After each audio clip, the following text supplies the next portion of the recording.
Welcome back. We're still talking a little football, and I tell you what, Kent County did a tough loss against North Carolina last week. Well, they were looking for a bounce-back win, and they were going to get that over at Snow Hill. The Trojans came to play in this thing. Opening drive of the game, and they're going to step up in the pocket. Steve Currian drops back to pass, and he's going to fire that one deep down the field. That's Sean Lister for a 53-yard catch and score. Still in the first quarter, the Trojans are up 14 before Currian. This time is going to find Marquand Green, and the Green Machine takes that one up the sideline from 46 yards out. He gets in for the touchdown. The Eagles just trying to do anything they can to get something going. Takai Wise back to pass. He's going to find his big tight end, Sonny Hicks. That'll move the chains. The drive would stop, though. Kent County would not. Currian, another of his 5 touchdowns on the night, back over to Green. They would put that thing away, and they would go on to get a very impressive win in that thing, 57-0 the final. And Kent Island was taking on Easton and Stevensville, and the Bucks were relentless out there, taking a 20-0 lead at half, and they'd add to it right here. Luke Frommer connects with Sean Mooney at the goal line for the score, and Easton would look to respond here on 3rd and 12. TJ Nixon back in at quarterback. This kid is ridiculous on his feet, but this Kent Island defense stops him just short of the first down, and the Bucks would continue to push on from there. Frommer scrambles to the right, goes the other way. Meg Quinn was there for the catch, and he would go in for the score. And they were also running plays so well last night that they faked me out. Frommer fakes the handoff, and while everyone goes right, including myself, Frommer goes left and jogs in for the QB keeper as Kent Island gets a win 41-0. And down the road, Washington was hosting Cambridge last night. The Vikings jumping out to a big lead thanks to this guy, Trey Lake. Busts this one off the left sideline. He'll take it in for the score right there. The Jags, though, would look to get it right back. Check us out. Lake is going to come up with an interception. It looks like he's going to get brought down here at midfield, but 2 Washington players absolutely light each other up. That frees him up, and he's going to take that thing 65 yards for a pick 6. Road team up 4 touchdowns, and then just before half, though, the Jags get on the board. Julius White steps up in the pocket, avoids the rush, and throws an absolute bomb to Tyler Paulson. 53 yards for the touchdown, but the Vikings just kept on coming. Nathaniel Lowe finds Dre Green. He will find the end zone, as they would go on to get a 48-13 win. And over at Del Mar, this water boy caught me looking at him, so I caught him with some water there. And that he was drinking water because he was all busy today because his team went to work. Jimmy Adkins finds Logan Thomas deep, 58 yards there, and DeJour Brown would get the score on the next play. Seaford, though, showing some life. Greg Schramberger back at quarterback. He finds Justin Work for the big gain, and his boy Zabo would be there to pick him up. But it would not last long. The Wildcats, Trey's got me laughing. The Wildcats defense built a wall out there today.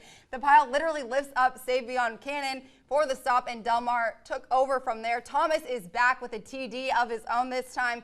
Then check out this next one. Eric Chestnut up the gut with a stiff arm into the end zone as Del Mar wins it 47-0. As for our other teams, Cape picked up a big win over Cesar Rodney, 21-6. Sussex Tech took it to Polytech, 56-7. Lake Forest was down 19. They came back to beat Glasgow 35-27. As for Dover, a little short against the Sallies, 21-7. And finally, Colonel Richardson, another big win at home last night in their homecoming, 53-0 the final there. And I tell you what, not the big upsets that we got to see kind of last week, but we still had a couple of things that kind of shook up my rankings a little bit. Definitely. And I mean, let's just not keep anybody else waiting. I know Trey is very excited, so our very own Trayvon Miles is standing by to start us off with this week's Power Rankings. Trey. Thanks, guys. There were a couple matchups in particular in Delaware that got my attention, may have shaken up my rankings, but all over teams are really starting to show who they are. We'll start it off in the great state of Maryland. North Carolina head and shoulders above the competition right now. They will be tested next weekend at home against Queen Anne's. Kent Island is up to number 3 after their win at Cambridge a couple weeks ago. I almost put Bennett in my top 5, but Kent County is still, in my opinion, better than anybody in the South. Trojans stay put for now. Over in Delaware, it gets a little more interesting here. Smyrna is the top in the class of Delaware as far as I can see. They're right up there in the D1 points chase with William Penn and Salesianum. Sussex Tech right behind the schools that I just named in that D1 chase as well. Lake Forest with another resilient win, this one over Glasgow. Sparty sitting pretty right now with a 5-2 record with their final 3 games against less talented teams. Cape Henlopen in a big defensive standing this weekend over CR. And Sussex Central, Big Ben at number 5. Milford won this week, but that loss to IR a couple weeks ago is looking worse this week. Guys, who you got?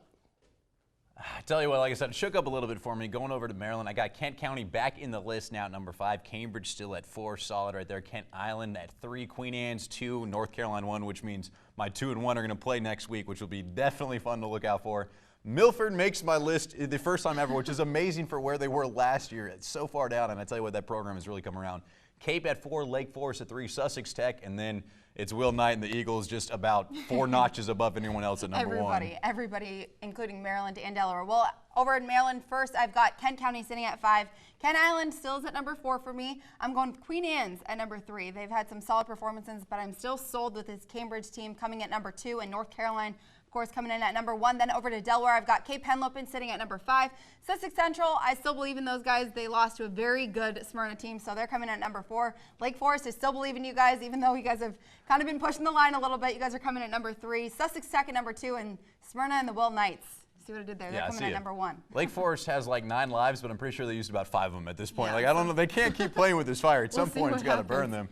Well, it's time for another quick commercial break, but coming up next, we're going to take things over to Del Mar. Could their field hockey team clinch the Henlopen South? Keep it here, and you'll find out in 90 seconds. I'm Noah Feg Johnson, Lake Forest High School quarterback. You're watching Del Mar Sports Insider.